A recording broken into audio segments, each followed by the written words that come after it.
evening all, welcome to Kicking Dust. Right, hopefully you remember those glorious heady days of the laser being good. Well, I'm proud to report it's back. Running a Galante Scout and a laser rifle. This seems awfully reminiscent of Chromosome, and it's rather good, and we're going to talk about that today. Now, I did omit the fact that the laser has been changed in my 1.8 review because there's only so many minutes of YouTube, bros. I can't remember everything. I am generally mostly drunk when I do these videos, so it's not always the best thing. If I write a list, I sometimes remember. If I don't, forget it.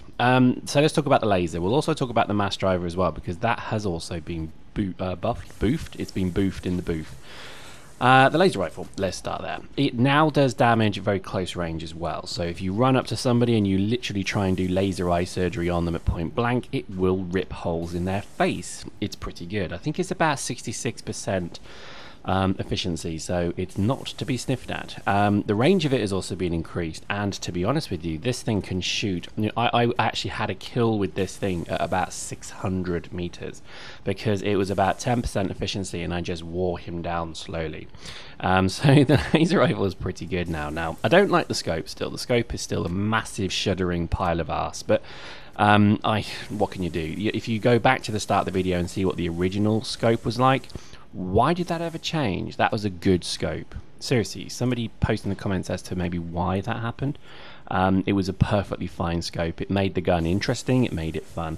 This thing is like an afterthought. And it is, let's face it, an afterthought, because this thing used to have flipping iron sights. Yeah.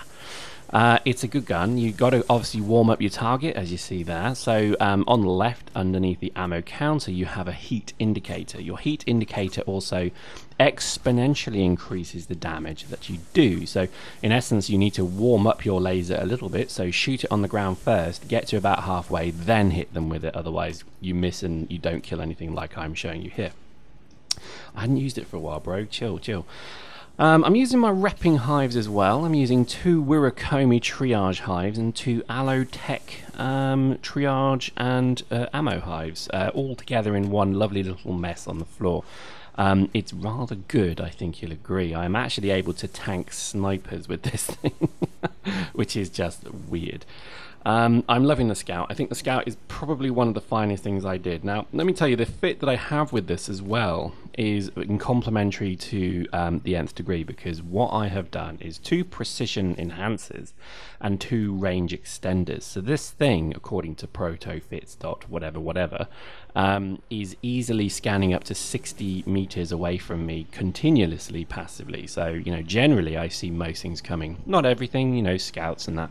It's unlikely you'll get them, and if anything's cloaked, you're not going to see that either. So really think carefully about passive scanning fits. Everybody's probably going on about how good they are, but I'm gonna put a bit of a caveat in there and say, yes, they're good, but you know, you'll see somebody coming. It still means they can shoot you well before you see them. So just bear that in mind. I actually am not saying this is the best fit I've run. I think the range extenders are not really useful. Scanning passively is good, but not great as well. That's just my opinion. That's just what I've picked up so far. So for example, I saw this dude coming, so he couldn't ambush me, which is great, but if he'd have been cloaked, he could have.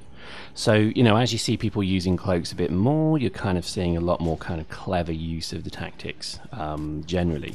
And as I sit on my triage little nest, it's very difficult for him to kill me. Plus, it doesn't look like he's actually committing. I mean, he must know I'm a scout, right?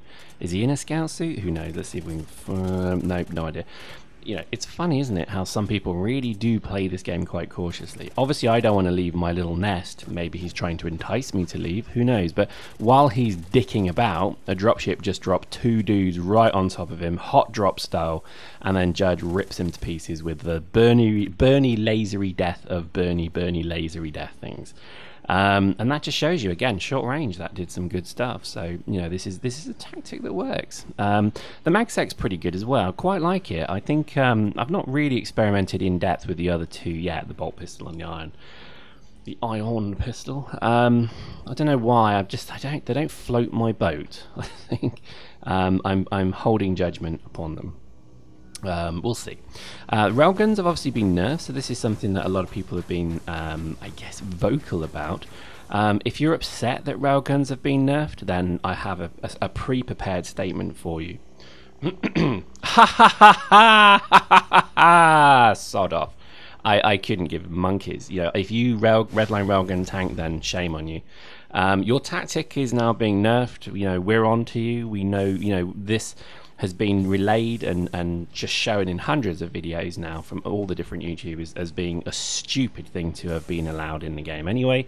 And absolute massive love for CCP to hotfix it, because it wasn't even the 1.8 patch, it was hotfixed the next day.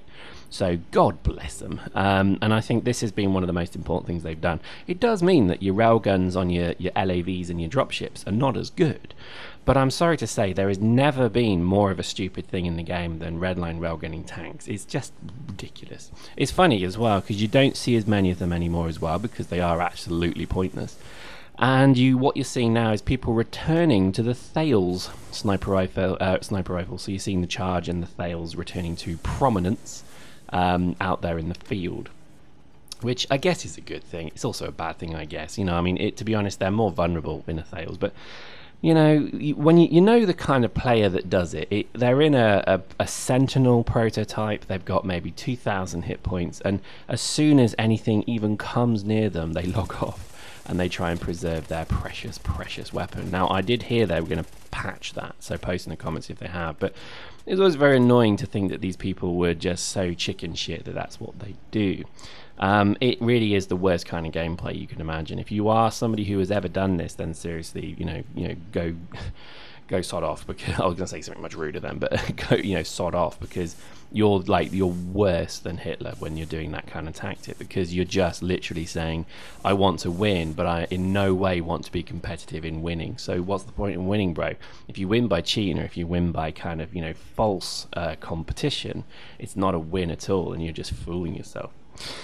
Oh my god, that got very metaphysical. Let's go back to the game. I think, you know, the game's going well. The maps now is funny, because we've looked objectively at every single map we've played here, and we've found that you now have to rethink your tactics. A laser nest, this is the tactic we call it, a laser nest, with your laser rifle, you can basically set up anywhere on the map where you have a good view of a particular point. And this is working rather well, I'm proud to report. So you will see me using laser rifle a bit more. But there is a sidearm event on at the moment, so we're going to probably carry on with the sidearms, because I do want my additional skill points quite desperately. And you need to just basically run commandos, or you need to run sidearms, one or the two, or both, and have a bit of fun. It's a bit annoying how many tryhards are still out there, obviously proto-stomping every game, so they see us running at them in free suits with sidearms, and and you know, crappy weapons, and they just literally wipe us out. And then they have the audacity to message me and say, lol, you're a noob. And it's like, yes, you're a twat. So there we go. Hope you enjoyed that. We'll see you next time.